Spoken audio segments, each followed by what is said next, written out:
waxaa maanta magaalada Garowe caasimadda dowladda Puntland lagu soo dhaweeyay musharax madaxweyne 2019 Asad Cismaan Cabdullaahi Diyaano. Musharaxa ayaa waxaa duleedka magaalada kaga hortagay saraakiil ciidan, waayeel, cuqaal, dhalinyaro, haween iyo dadweyne aad u tiro badan. Dadweynaha ayaa waxa ay siteen calanka Puntland kan Soomaaliya iyo waliba sawirada musharaxa. Markii uu soo gaadhay musharax madaxweyne 2019 dadweynaha halkaasi ku sugayay ayaa waxa uu la dhaxqaaday salaan. Intaasi kadib musharaxa ayaa waxa loo soo galbiyay gudaha magaalada Garowe, waxaana uu soo gaadhay barxadda weyn ee Garowe halkaasi ku sugayeen kumanaan shacabka reer Garowe.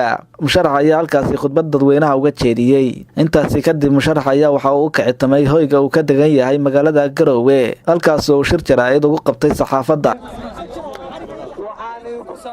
marka koowaad salaanta islaamka assalaamu calaykum waraxmatullaahi wabarakaatuh. Maxamed inagu dhacday waxay muujinaysaa farxad, waxay muujinaysaa dareenkiina, waxay muujinaysaa jaceylka Puntland u qabtaan. ilaahay idinkiis waa guuleysanaynaa insha Allah dhammaanteen. waa idin joogaa, xaflad weyn baa qabsanaynaa, waa is wareysanaynaa insha Allah.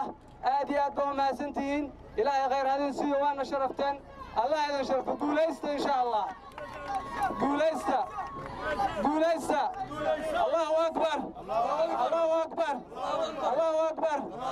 aad iyo aad baa mahadsantihiin, aad iyo aad baa mahadsantihiin. Assalaamu calaykum waraxmatullaahi wabarakaatuh. Xasan Faarax, warbaahinta Star, Garowe.